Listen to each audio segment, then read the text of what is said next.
সততার সঙ্গে দেশকে ভালোবাসলে তোমরাও একদিন হতে পারো প্রধানমন্ত্রী কিংবা ইঞ্জিনিয়ার, পাইলট, এনিথিং। তোমার যে মা, তার প্রথম একটি মেনস্ট্রুয়েশন হয়েছিল বলেই আজ তুমি এই পৃথিবীতে এসছো।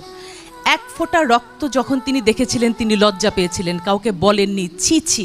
এটা কোনো ছিছি না, এটা আল্লাহর রহমত, এটা বরকত। এটা আল্লাহ যদি না দেন তোমার মাকে, তাহলে তুমি পৃথিবীতে নাই। মানুষকে ডিজাইন করা হয়েছে ছেলে আর মেয়ে অত্যন্ত সুন্দরভাবে পাশাপাশি থাকার জন্য, তাই না? তাহলে কেন একটা মেয়েকে একটা ছেলে মারে? কারণ কি? ছেলেটা শয়তান না, দোষ না, ছেলেরা অনেক ভালো। রফিক স্যার কি দাঁড়াবেন একটু? এই যে রফিক স্যার, উনি আমার ছোটবেলার বন্ধু, উনি আমার সকল পরীক্ষায় আমাকে নোট দিতেন। তাহলে ছেলে মেয়েতে কি বন্ধু হয়? মনে রাখতে হবে তুমি একজন সুন্দর ছেলে। ছেলেরা যখন মেয়েদের পিছে দৌড়ায় দুইটা জিনিস হয়, হয় হিরো হয় নাহলে ভিলেন হয়। তুমি কি হতে চাও? হিরো। ভিলেন হতে চাইলে কি হবে জানো? পিছে পিছে দৌড়াবা, ওই যে পুলিশ এসপি সে ধরে নিয়ে আবার একটু পেদানি দিবে, মেয়েকেও পাবা না, মাইরও খাবা। ভাই ভালোই তো বাসছিলে, তো কি দোষ করলা, তাই না? তার মানে দোষটা কোথায়? The way. তুমি রাস্তায় দাঁড়িয়ে শীষ বাজাবা কেন? তুমি ভদ্র হয়ে দাঁড়াও, তুমি তাকায় দেখো, মেয়েটাকে তাকায় না দেখলে মেয়েটা কিন্তু হার্ট অ্যাটাক করে মরে যাবে, যে তাকাই না ছেলেরা আমার দিকে, ঘটনা কি?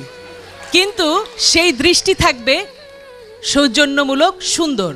সুতরাং ছেলে এবং মেয়ে মিলে সুন্দর পৃথিবী গড়তে হলে তোমাদের জানতে হবে ছেলে অনেক ভালো, মেয়েরা অনেক ভালো।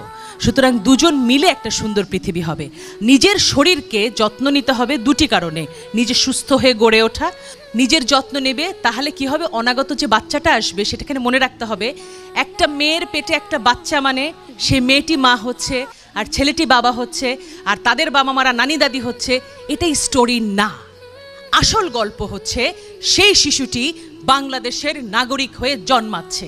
আমার প্রশ্ন, কোন ছেলেটি একটা মেয়ের ওন্না ধরে টান দেয়? সে কি কোনো মায়ের পেট থেকে আসেনি? তাহলে কেমন মা তার? তাকে শিক্ষা দিতে পারেনি?